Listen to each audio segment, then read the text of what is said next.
하나님 우리 아버지와 주 예수 그리스도로부터 오는 은혜와 평강이 오늘 주일 공동 예배에 참석하신 팔복교회 성도님들 위해 함께하기를 바랍니다. 오늘은 성령 강림절 후 23째 주일로 누가복음 18장 9절부터 14절까지의 말씀으로 하나님의 은혜를 나누고자 합니다. 오늘 말씀은 바리새인과 세리의 비유로 알려진 예수님의 비유입니다. 이 비유에는 선명하게 대조되는 두 명의 인물이 등장하고 있습니다. 한 명은 바리새인이고요, 다른 한 명은 세리입니다. 우리는 예수님의 이 비유를 이해하기 위해서는 먼저 이 두 명이 누구인지를 알아야 합니다. 우선 바리새인은 누구입니까? 성도님들, 바리새인 하면은 떠오르는 이미지를 머릿속에 그려보시기 바랍니다. 바리새인 하면 어떤 이미지가 떠오르십니까? 사실 복음서에 등장하는 바리새인은 예수님과 항상 대립 관계에 있는 나쁜 인물로 묘사되고 있습니다. 그래서인지 바리새인 하면 악한 사람의 이미지가 우리 머릿속에 떠오릅니다. 그러나 예수님 당시의 바리새인은 결코 그런 사람이 아니었습니다.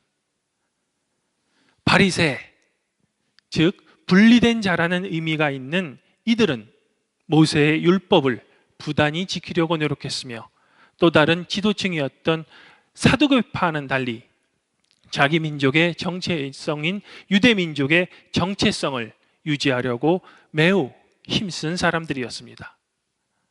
이러한 이유로 바리새인은 유대 백성의 지지를 한몸에 받는 그야말로 사회의 경건한 사람들이었습니다. 그렇다면 당시 세리는 어떤 사람이었을까요? 이번에도 성도님들께서 세리하면 떠오르는 이미지를 생각해 보시기 바랍니다. 세리. 바리새인과는 달리 세리는 예수님 당시에는 직업상 죄인으로 정죄된 사람들입니다. 왜냐하면 이들은 업무상 이방인들과 접촉해야 했으며 로마를 위해 세금을 걷어야 했기 때문입니다. 또한 세금을 걷는 과정에서 불이한 재물을 축적하는 일을 일삼았기 때문에 세리는 유대인들에게는 사회의 쓰레기며 유대민족의 배신자들이었습니다. 예수님의 오늘 비유에 이렇게 극명한 대조를 보이는 두 사람, 즉 백성의 존경과 지도를 한몸에 받는 바리새인과 백성들에게는 죄인임이 분명했던 세리가 기도를 하기 위해 거룩한 하나님의 성전에 올라갔습니다.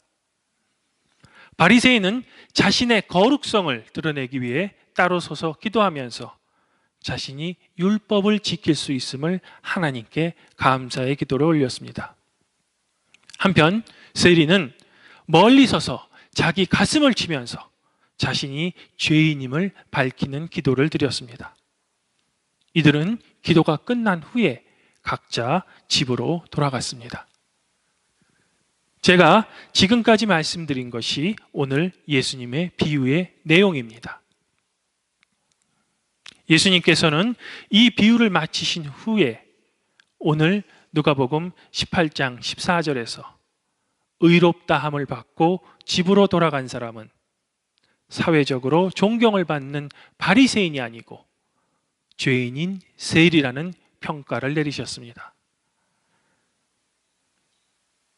성도 여러분, 성도님들께서는 이 비유를 지금까지 여러 번 들으셨거나 아니면 강단에서 목사님의 설교로 여러 번 들으셨기 때문에 예수님의 14절의 이러한 평가는 그렇게 놀라지는 않으실 겁니다.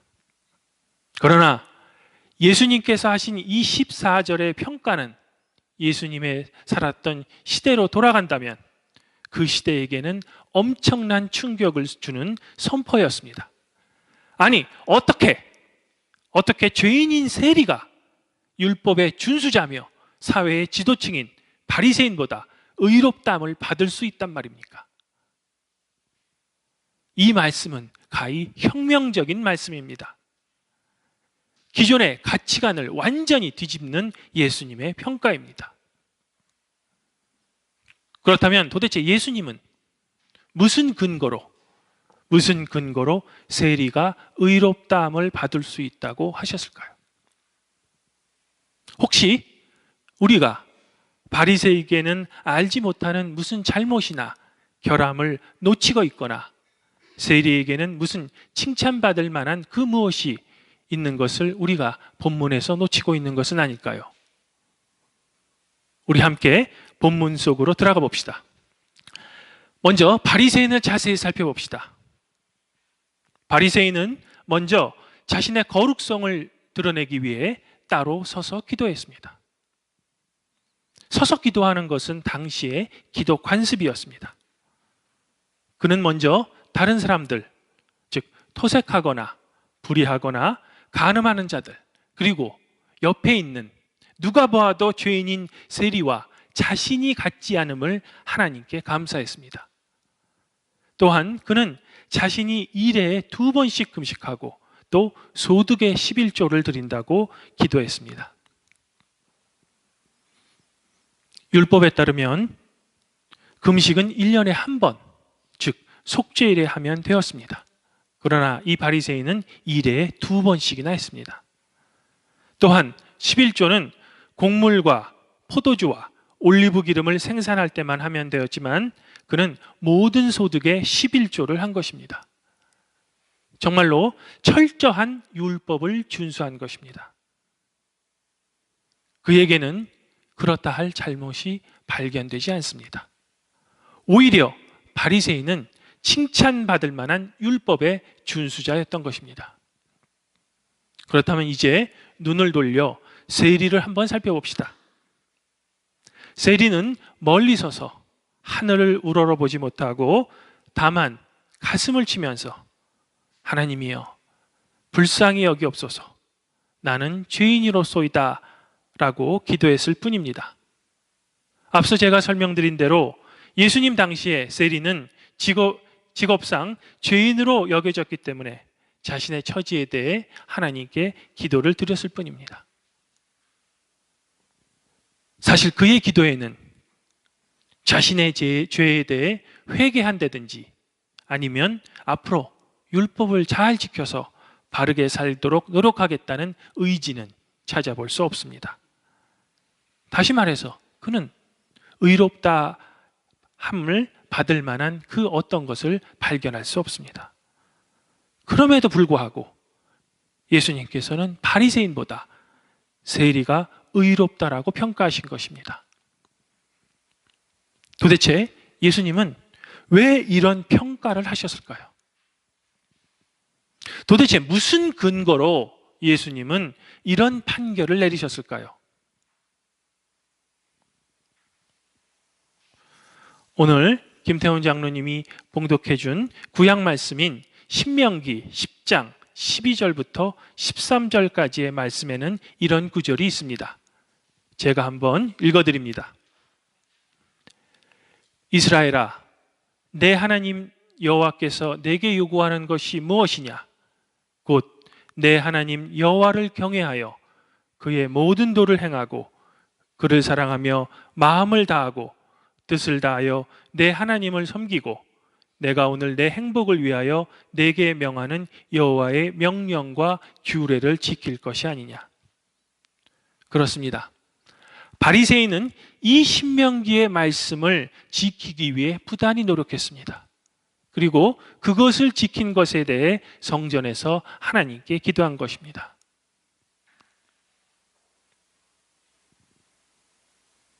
그러나 오늘 구약 말씀의 후반절에는 이런 말씀도 있습니다. 신명기 10장 17절부터 19절까지의 말씀을 제가 읽어드립니다.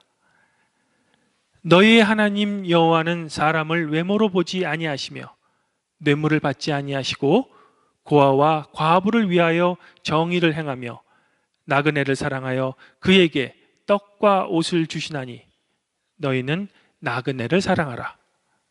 너희도 애굽 땅에서 나그네 되었음이라. 사랑하는 성도 여러분, 오늘 구약 말씀인 신명기 10장 12절부터 22절까지의 말씀을 제가 한 문장으로 정리한다면 바로 하나님 사랑 그리고 이웃 사랑, 즉 이중 계명에 대한 말씀입니다. 바리새인은 하나님 사랑을 위해 율법을 잘 지켰는지는 몰라도 그에게는 이웃에 대한 사랑은 결코 찾아볼 수 없습니다.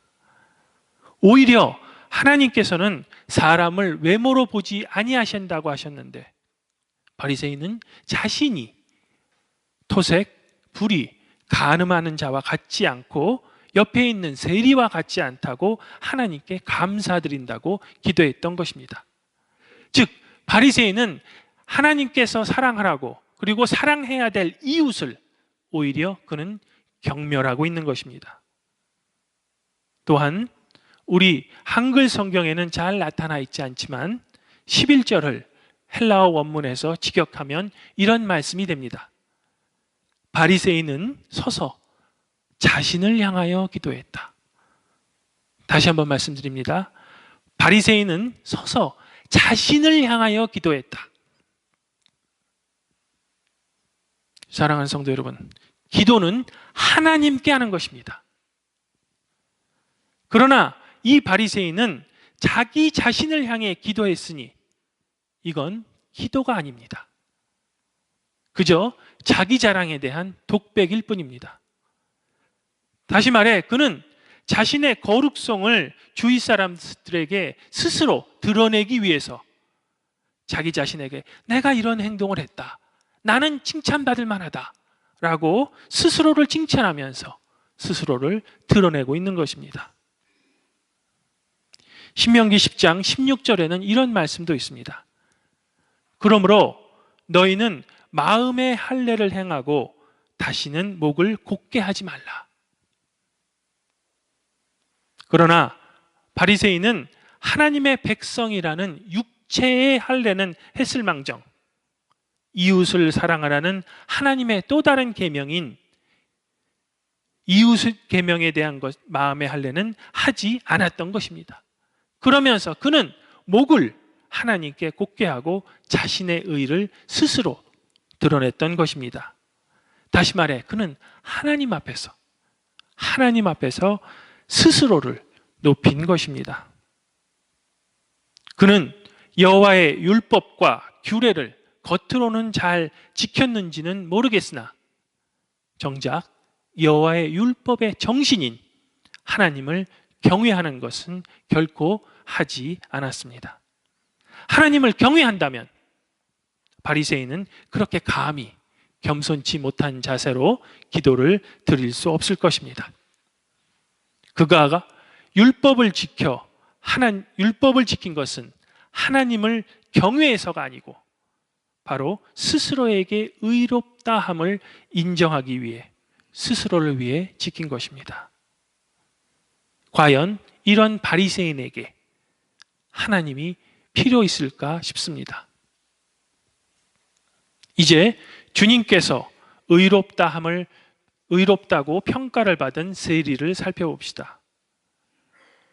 세리는 바리새인과 정말 대조적입니다.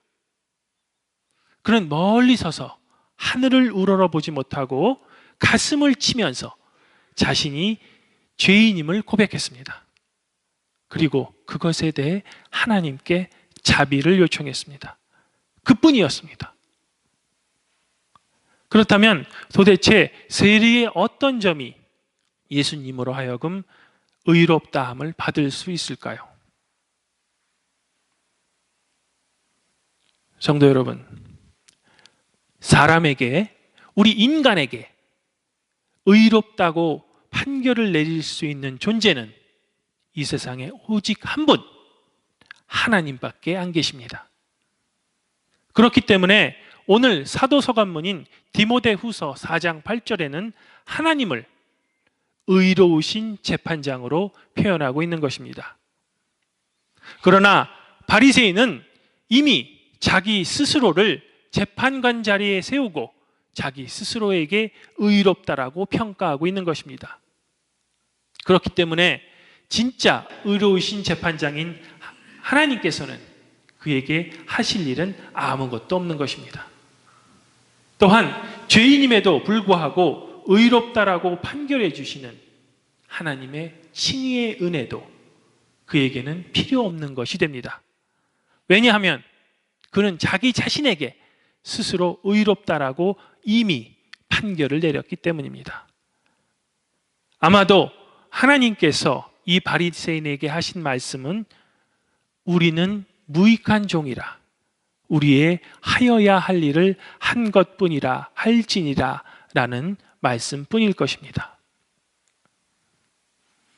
또한 그는 자신의 기도의 첫머리에 하나님이여 라고 기도의 대상인 하나님을 부르고 있습니다. 그러나 사실 그는 하나님을 망령되게 부르고 있는 것입니다. 왜냐하면 그는 하나님만이 하실 수 있는 재판관의 자리에 스스로를 세웠기 때문입니다. 바로 하나님 앞에서 자신의 목을 곧게 한 것입니다. 이제 눈을 돌려 세리를 살펴봅시다. 그는 자신이 죄인임을 고백하고 있습니다. 자신이 죄인임을 고백할 수 있는 대상은 바로 의로우신 재판장이신 하나님밖에 없는 것입니다. 즉, 세리는 하나님을 하나님으로 인정하면서 자신이 그 하나님 앞에서 어떤 존재인가를 고백하고 있는 것입니다. 이런 세리에게야말로 하나님의 칭의의 은혜가 꼭 필요한 것입니다. 그렇기 때문에 예수님께서는 세리를 의롭다라고 인정해 주신 것입니다. 바리새인에게는 의롭다라는 인정이 필요가 없습니다. 왜? 그는 이미 자기 스스로를 의롭다라고 인정했기 때문인 것입니다. 사랑하는 성도 여러분, 시편 34편 18절에는 이런 말씀이 있습니다. 여호와는 마음이 상한 자에게 가까이 하시고 중심에 통회하는 자를 구원하시도다. 세리는 마음이 상한 자이므로 하나님의 위로와 구원이 꼭 필요한 사람입니다. 반면에 스스로를 의롭다고 하는 바리새인은 마음이 상한 자도 아니며 하나님의 은혜도 그에게는 필요 없는 것이 됩니다. 세리는 바리새인과는 달리 하나님 앞에서 겸손한 태도를 갖고 있는 것입니다. 사랑하는 성도 여러분, 오늘 말씀의 첫 시작인 9절의 말씀처럼 이 비유는 자기를 의롭다라고 믿고 다른 사람을 멸시하는 자들에게 예수님께서 비유로 하신 말씀입니다. 이 비유가 예수님이 살았던 시대에 그저 스스로를 의롭다고 여긴 바리새인들을 책망하기 위해서 예수님께서 교훈으로 하신 말씀인지, 아니면 예수님께서 바로 우리 시대에, 바로 우리 자신들에게 하시는 말씀인지를 지금 이 시간 깊이 생각해 보아야 할 것입니다. 다시 말해, 우리 시대에도 자기를 의롭다고 믿고 다른 사람을 멸시하는 사람들의 모습은 우리 교회에 다니는 우리에게도 나타날 수 있으며, 혹시 이 사람이 내가 아닌가, 우리는 깊이 생각해 보아야 할 것입니다. 몇 년 전에 해외 외신에서 논쟁이 된 사건이 하나 있습니다. 한 성직자가 살인을 저질러서 재판이 열렸습니다. 재판 과정에서 그는 자신이 살인을 저질렀음을 인정했습니다. 그럼에도 불구하고 그는 자기는 하나님의 인침을 받은 성직자, 즉 하나님으로부터 특별히 구별된 사람이라며 죄에 대해서 회개하기는커녕 오히려 재판 내내 재판장에서 재판관에게 큰 소리를 치는 등 줄곧 고자세를 유지해서 눈살을 찌푸린 뉴스가 있었습니다. 그러나 갈라디아서 6장 17절에서 나에게는 예수의 흔적을 가졌다라고 고백하는 사도 바울은 자신이 히브리인 중에 히브리인이며 율법으로는 바리새인이며 율법으로는 흠이 없는 자라고 이야기했지만 이 모든 자기의 모든 자랑을 배설물로 여긴다고 고백했습니다. 오히려 그는 자신이 가진 의가 그리스도를 믿음으로 말미암은 것이며 곧 믿음으로부터 하나님으로부터 온 의라고 고백하고 있는 것입니다. 이러한 고백을 한 사도 바울은 하나님께서 그를 위해 예비하신 의의 면류관을 위해 선한 싸움을 싸웠으며 자신에게 맡겨진 일을 끝까지 마치기 위해 자기 자랑이 아닌 하나님 앞에서 겸손한 자세로 끝까지 자신의 믿음을 지킨 것입니다. 사랑하는 성도 여러분, 우리 성도들은 세례를 받을 때 목사님께서 우리 이마에게 성호를 표하면서 이런 선언을 하십니다. 너는 영원히 성령의 인침을 받았으며 그리스도의 십자가의 표를 받았노라. 주님 안에서 한 세례를 받고 한 형제 자매인 발복교회 성도 여러분, 우리 성도들은 바로 성령의 인침을 받은 자들입니다. 즉 우리는 성령의 인침으로 세상과 구별된 자들입니다.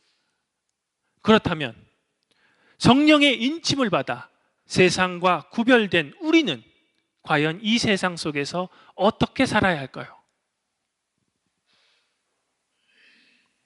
그것은 세리의 고백처럼 의로우신 재판장이신 하나님 앞에서 자신이 죄인임을 고백하면서 죄인임에도 불구하고 우리를 의롭다 하고 은혜를 주시는 그 하나님 앞에서 그 은혜에 감사하며 사도 바울이 말한 우리를 위해 하나님께서 예비하신 의의 면류관을 사모하는 믿음의 선한 싸움을 우리 삶 전체를 통해 해 나가는 것일 것입니다.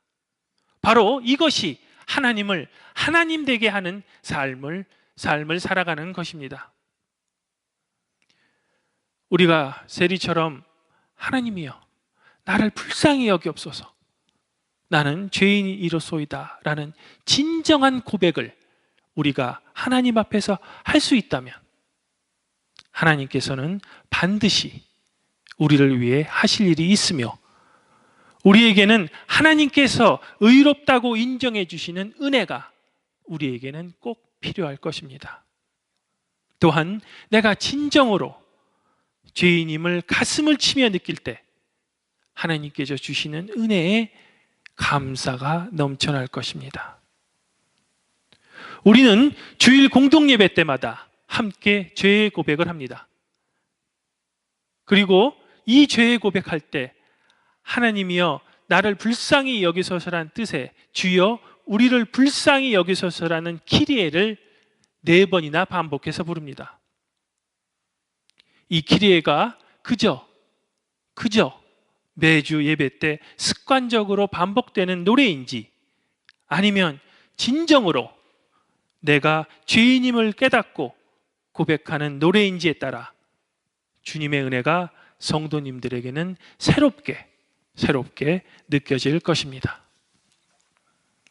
아무쪼록 성도님들께 주님께서 내가 참 의롭다라는 은혜가 있기를 바랍니다. 주님의 말씀처럼 누구든지 자기를 높이는 자는 낮아지고 자기를 낮추면 높아질 것입니다.